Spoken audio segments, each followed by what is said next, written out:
So again, class, this is a very, very short lessons only, no? Because it tackles only who prepares and what to prepare during the filing of income tax returns. Okay? The filing of income tax returns. And of course, including on this one is the tax payments. Diba? So I believe you've already studied or read about the past introductions or lessons regarding income tax, diba? It is obvious for everybody who are generating income, you know, that we have to pay our income tax. Tama? Yun yung kasi mandato natin yan eh. And it is a law, you know, batas ito na nagre-require sa lahat ng income earners to pay income tax. Okay? Yan. So, for this topic, we are going to discuss the annual income tax return or the ITR. I believe everybody or all of you on this room are working. So, obvious sa atin lahat. No? It is obvious for everybody who is working, who is earning income, who have the profession and making that profession their, their bread and butter, meaning they have income. Again, income that we receive, you know, should be in return, no? Or dapat we pay taxes, or what we call income taxes to the government. Again, income tax or tax are the mode of the government to raise revenue for it to support its project. Tama? Yun ang very, very point natin dito. Eh. No? One of the effective and most efficient way of the government to earn funds, to generate income, is through taxes. And one of which is through this what we call income tax. No? Sa dinami-dami ng nagtatrabaho sa buong Pilipinas, no? Pretty sure 90 or sabihin natin almost 100% niyan are required, no, to pay their income tax return. Nagtatrabaho ka man, mapaprofession ka man or may profession ka man, doktor, abogado, CPA or any kind of profession na ginagamit mo para kumita, bukod doon, korporasyon, no, negosyo, are all subject for income tax and also subject for what we call the annual income tax return. Okay? Now, income tax or annual income tax return shall be filed on or before April 15, no? Or on or before the 50th day of the 4th month following the close of the fiscal year, as the case may be. Okay, let me ask you this question. What ITR or what year, no, ang fina-file natin during the April 15 filing of income tax return? Anong taong ito? Let's say for example, 2020, ngayon, this year. Ano yung ITR na final noong April 15 ng ating mga employer? Okay? Ano yung mga yon? Anong year, should I say? What year are those income tax return? Anyone? Meron ba? Ano yung final nila nung April 15? O, Diana, nagpa-file ka ba nagbabayad ka ba ng income tax return? Natural, tama? Kasi kada sweldo mo, merong nakalagay doon na dinideduct sa atin. If you are subject for income tax return, tama? Or if you have what we call exemption, then basically your company wouldn't, deduct tax coming from you or withhold tax coming from you. Basically, those withholding taxes are part of what we call income tax. Alright? Income tax yung mga yan, yung mga wini-withhold sa atin. When we say withhold, yun yung mga dinideduct ng ating mga kumpanya sa atin, no? for the contribution of in our part doon sa tax na inallow or binigay ng gobyerno sa atin para bayaran. No? Yan. Now, those year na final noong April 15, 2020 are the what? Taxes that we have paid last year or 2019. Tama? Yun yung mga yon. So, if ina-file yung mga yon, kapag sa susunod na taon, sa petsa ng Abril 15 or kada 15 ng araw ng maika-4 na buwan during the closing of the fiscal year na tinatawag. Yung 2019, yun yung fiscal year ng tax na binayaran mo. Okay?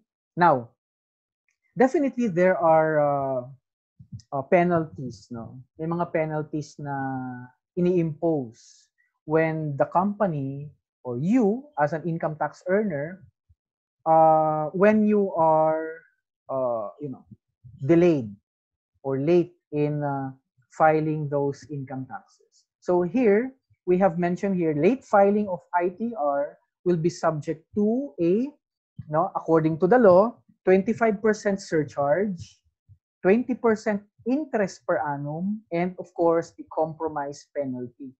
No? This percentage or this what we call charges that impose are of course within the law of NLRC. I'm sorry. What do you call this? BIR. No? Nakasad ito sa batas na ganito ang mga rate ng mga charges natin kapag tayo ay nagkaroon ng late filing sa ating mga income tax. No? Yan.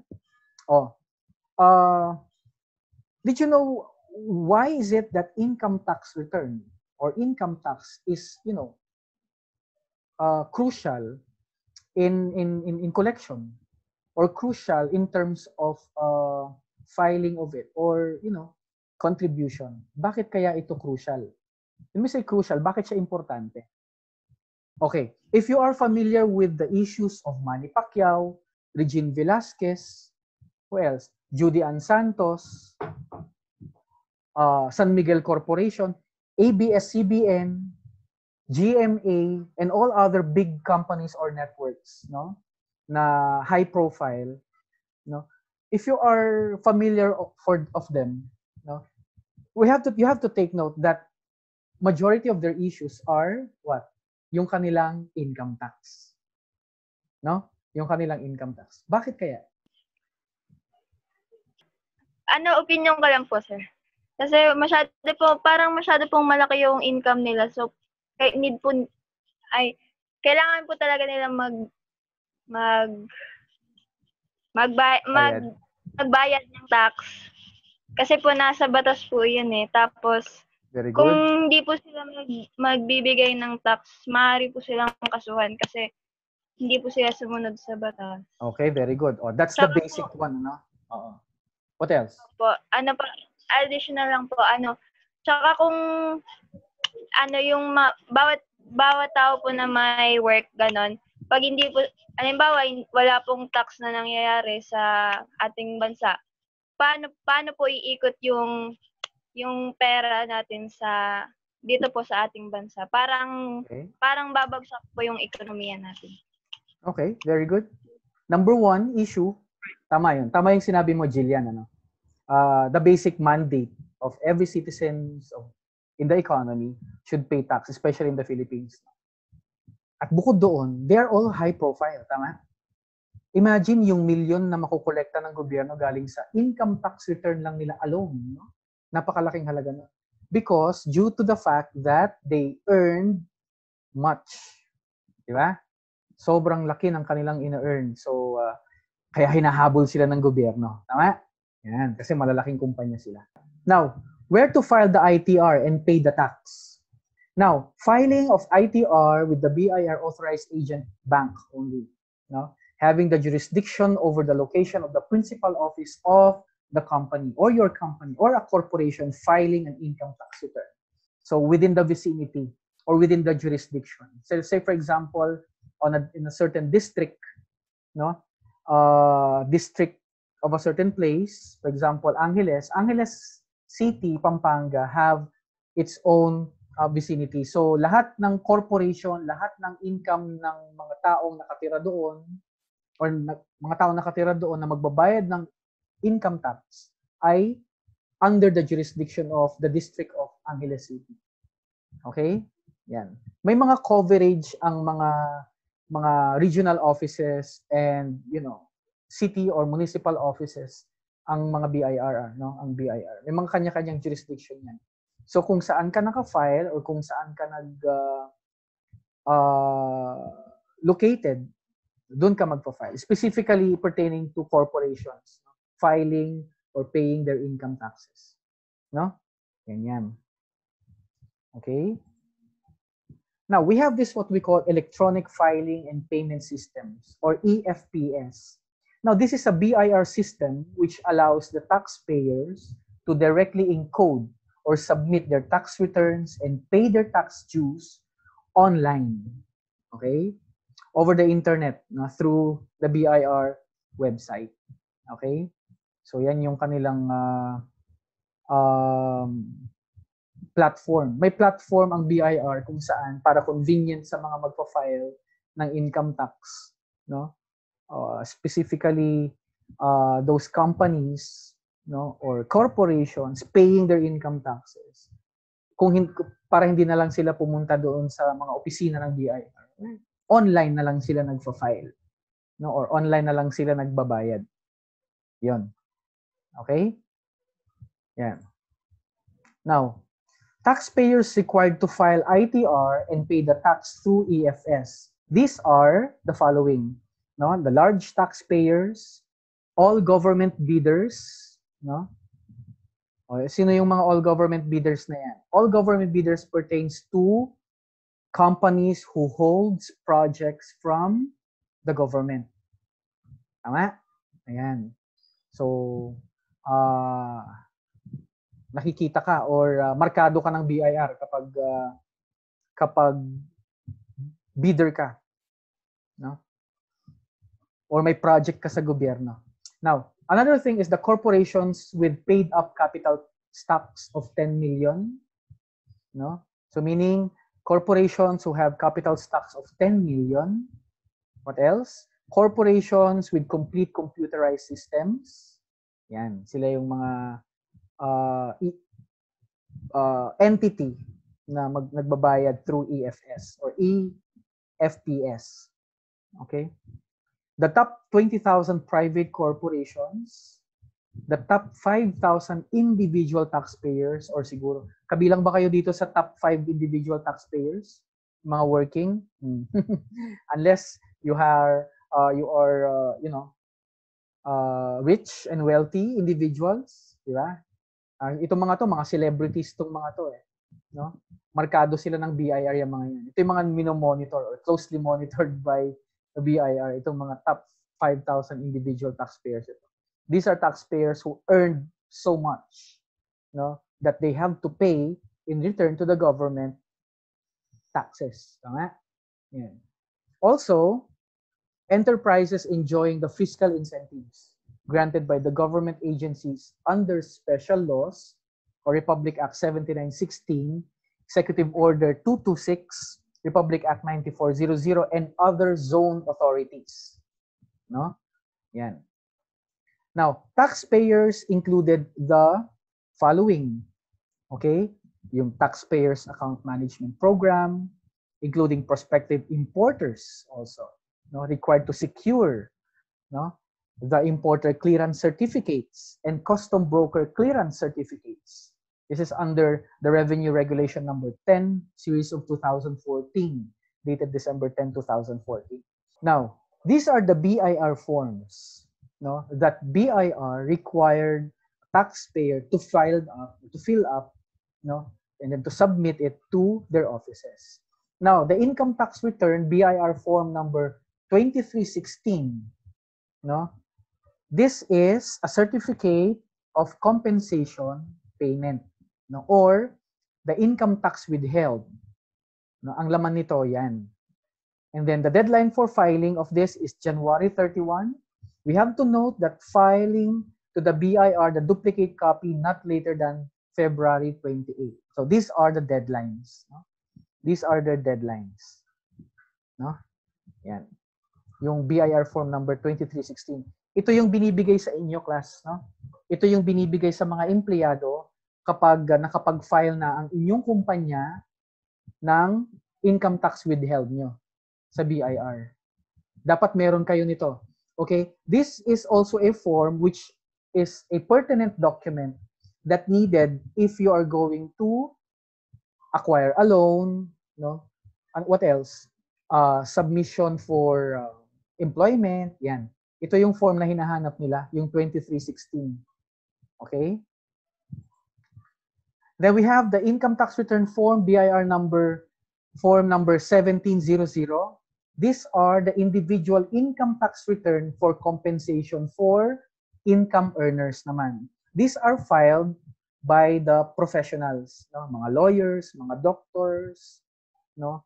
Companies also. Diba? These are filed or submitted for the calendar year April 15, no?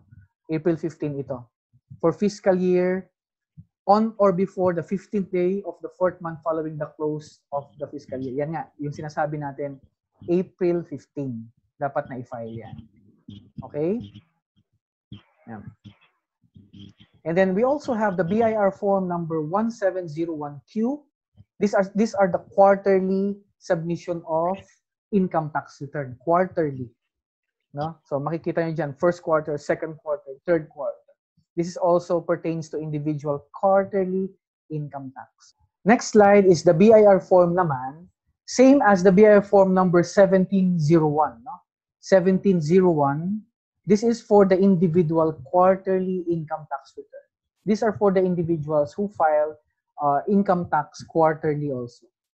No? So for the first quarter, deadline of filing is April 15 or 15 days after the end of quarter, August 15 or 45 days after the end of the quarter, and November 15 for the third quarter, November 15 or 45 days after the end of the quarter.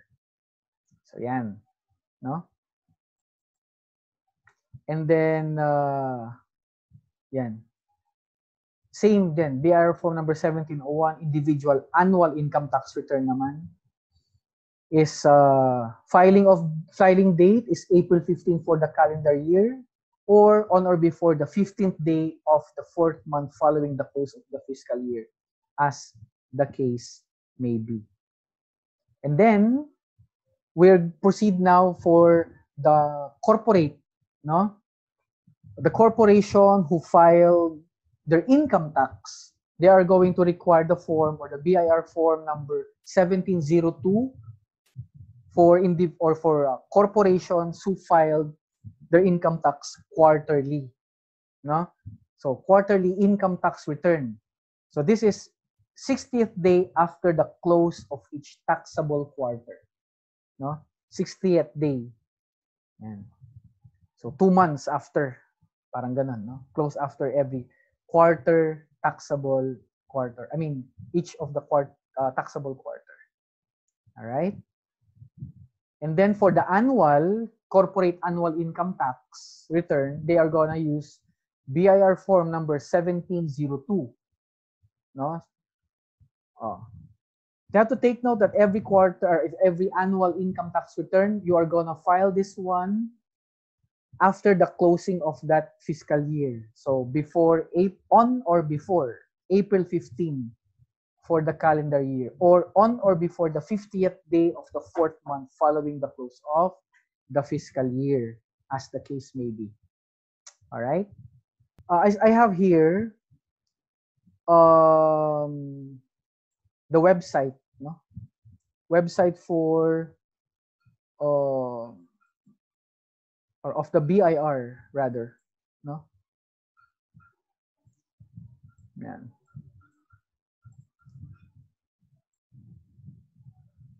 This is the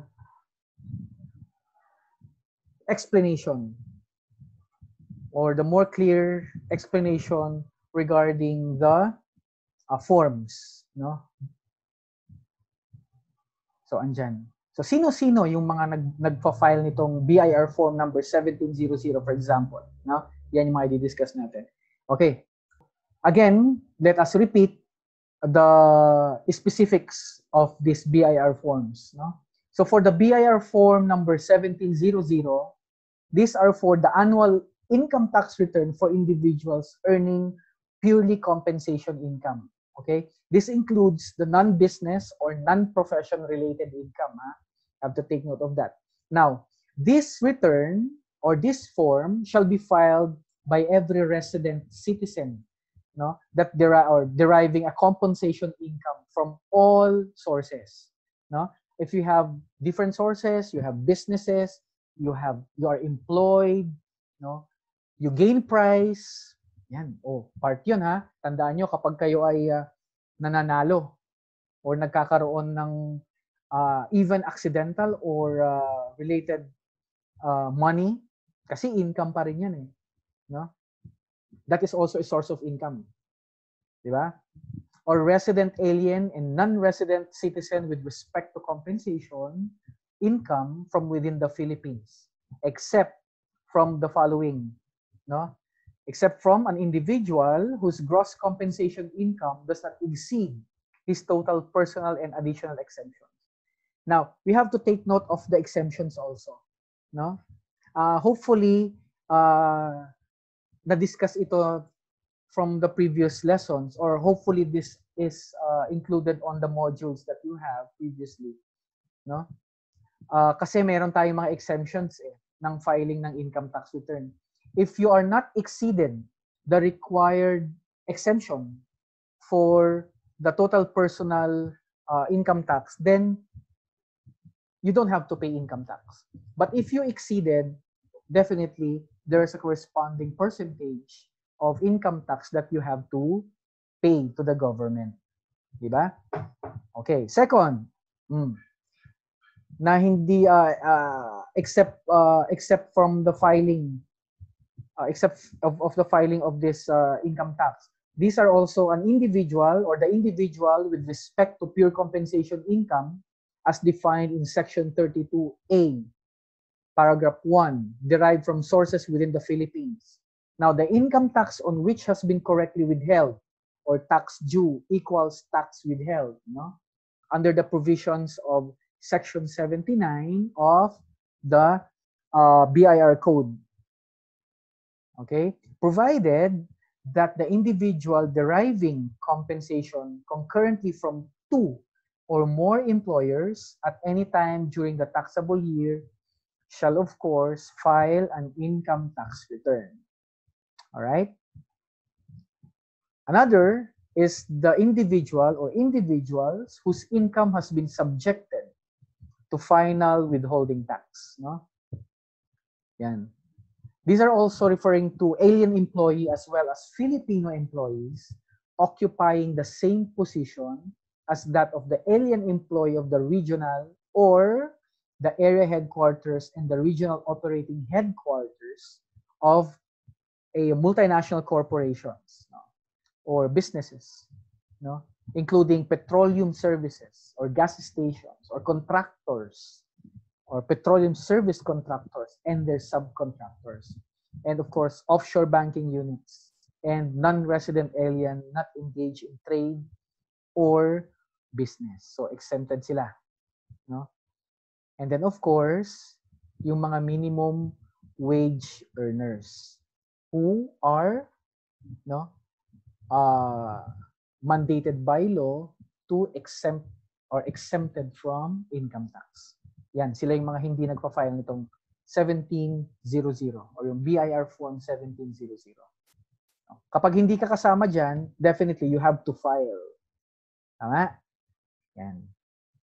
Now, filing of date, syempre, gaya ng sinasabi natin, before April 15 of each year covering income from preceding taxable years.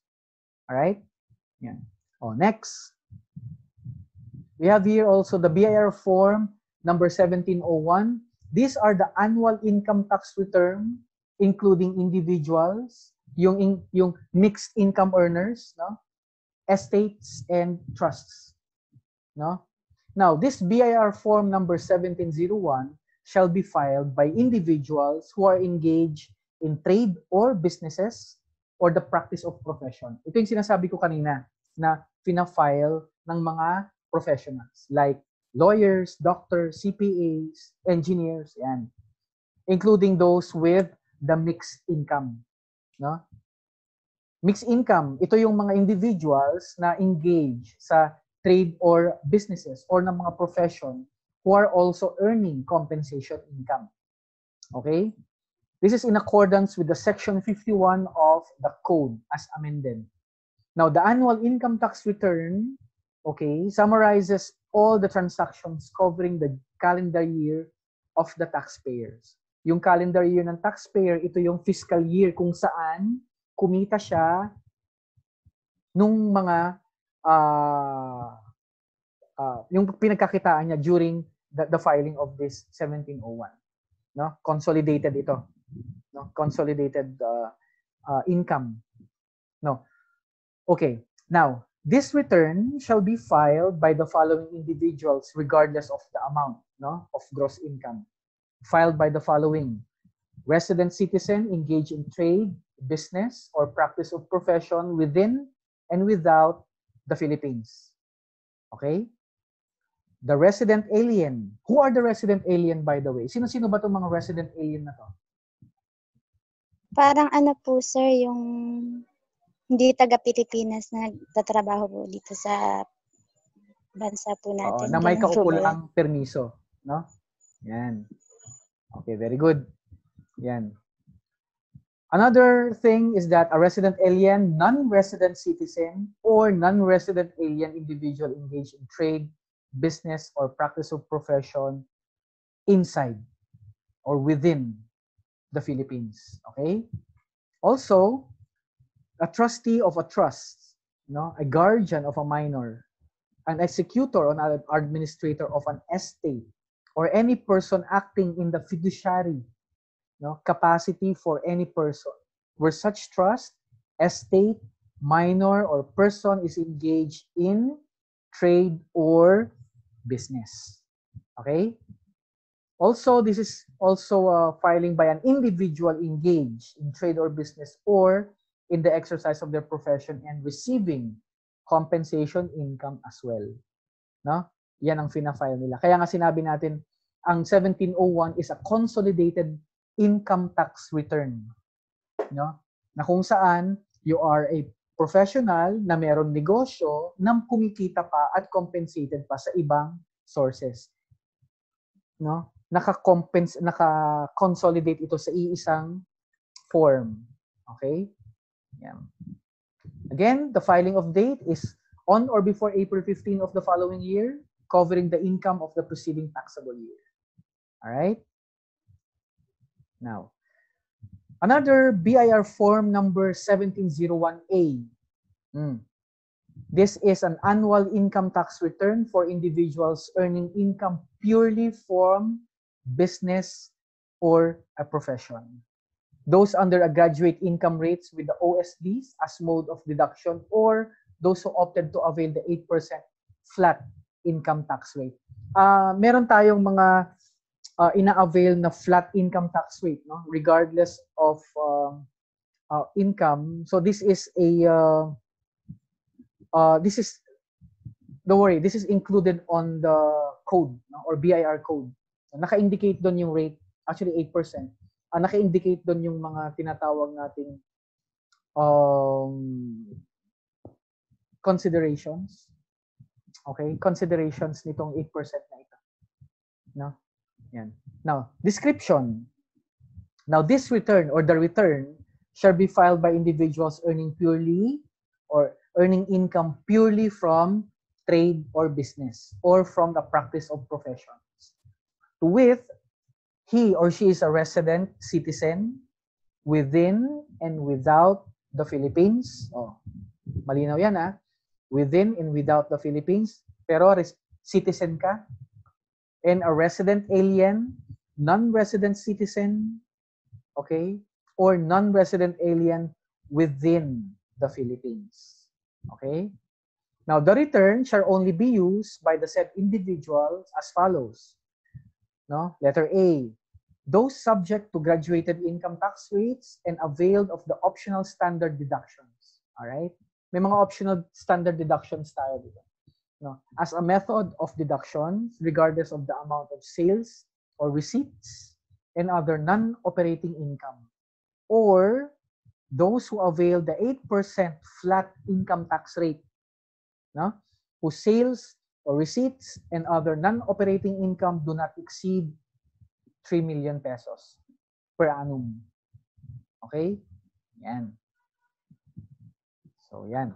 Filing of date or filing date of this 1701, no? 1701A is on or before April 15 also of each year, covering income of the preceding taxable year. Okay? Yan. Now, we also have here what we call the BIR form number 1701Q. No? This 1701Q, no, is quarterly naman to. Income tax return for individuals, estate, and trusts. Kanina, dun sa na-discuss natin dun sa slides kanina sa PowerPoint. No? But here, the description implies, no? May mga description kasi dito kaya maganda. The description of this 1701Q or quarterly is that this return shall be filed in triplicate. When we say triplicate, 3 copies, no? By the following individuals, regardless of the amount of gross income. No? He or she is a resident citizen engaged in trade, business, or a practice of profession within or within and without the Philippines. Okay? He or she is a resident alien, non-resident alien, or non-resident alien individual engaged in trade, business, or practice of profession within the Philippines. Or number 3, a trustee of a trust, a guardian of a minor, executor or administrator of an estate, or any person acting in any fiduciary capacity for any person. No? When we say fiduciary capacity, this means administration, no? Representing other person, no? Where such trust, estate, minor, or person is engaged to trade or business, or engage in trade or business.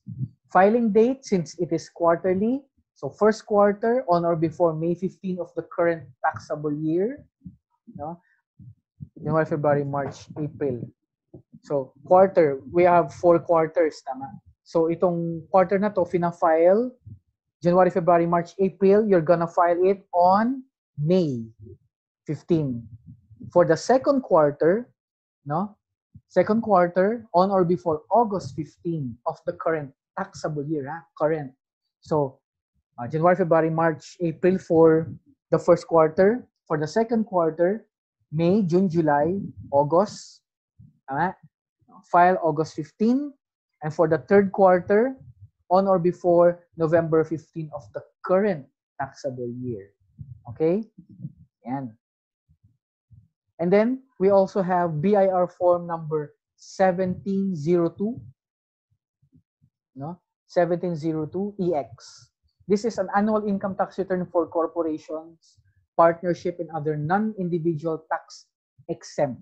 Kaya may EX siya. Under the tax code as amended. Section 3 and those exempted in Section 27C and other special laws with no other taxable income. Okay? Description.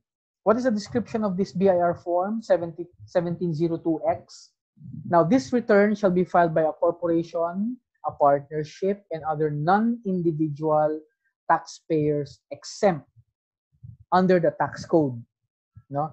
As amended in Section 30 and those exempted in Section 7C and other special laws with no other taxable income. Okay? Such as, but not limited to, foundations, cooperatives, charitable institutions, non-stock and non-profit corporations, or non-stock or non-profit educational institutions, and GPP or General Professional partnerships. Okay? Filing of date, this return is filed on or before the 15th day of the 4th month following the close of the taxpayer's taxable year. Okay? And then, we have the 1702 or MX. The mix naman ito, yung mix parang 1702EX din siya, pero ito naman 1702MX. This is an annual income tax return for corporation, partnership, and other non-individual with mixed income naman. Okay? Mixed income subject to multiple income tax rates or with income subject to special referral or special or preferential rates. Okay? Yan. This is filed by every corporation or every partnerships and other non-individual taxpayers with mixed income. Okay? Subject to multiple income tax rates or with income subject to special or preferential rates. Okay? Filing of date. This return is filed with or without payment. Take note, with or without payment to. On or before the 15th day of the 4th month following the close of the taxpayer's taxable year. Okay? Yan. And then we have the 1702 RT. This 1702 RT BIR form is an annual income tax return for corporation, partnerships, and other non-individual taxpayers, subject only to regular income tax rate. No? Yan. Subject to regular income tax rates. Now, this return shall be filed by corporations, partnerships, and other non-individual taxpayers, which is only subject to regular tax rate of 30%. Okay? This is the reason, class, no? Because it is described here. Now that because every corporation, partnership, no matter how created or organized, joint stock companies, joint stock accounts, or joint accounts associations, technically, of course, except from the foreign corporations not engaged in trade or business in the Philippines, and also joint ventures or consortium formed in the purpose of the undertaking, okay, construction projects or engaging in petroleum, coal, geothermal, and other energy operations. Government-owned and controlled corporations, agencies, and their instrumentalities, okay, shall render a true and accurate income tax return in accordance with, of course, the provisions of the tax code. Okay? Yan. This return should be filed with, of course, or without payment. No? On or before 15th day of the 4th month following close of the taxpayer's taxable year also. Okay? Yan. And then, yan, yung 1702 RT or yung regular tax income rate for annual, we also have the 1702 Q or quarterly income tax return, no, for corporations, partnerships, and other individual taxpayers. Same explanations a while back, no. Only that this 1702 are filed quarterly, no. So filing date is this corporate quarterly income tax return shall be filed with or without payment within 60 days following the close of each of the 3 quarters of the taxable year, whether calendar or fiscal year. Okay? Yan. And then we have the form 1704 or improperly accumulated earnings tax return for corporations. No? Yan. Improperly accumulated earning tax return for corporation. Improperly meaning it says that here that this form is to be filed by every domestic corporations classified as close-held corporations, except of course for banks and other non-bank financial intermediaries, included also insurance companies, and then the taxable partnerships, general professional partnerships, non-taxable joint ventures and enterprises duly registered with the PEZA or Philippine Economic Zone Authority, under Republic Act 7916, no? And of course, dun sa enterprise, what we call Basis Conversion and Development Act, or yung BCDA, no? Corporations registered under BCDA, no?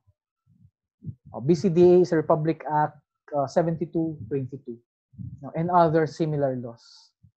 Okay, they shall render a true and accurate tax return in accordance with the provisions of the tax code.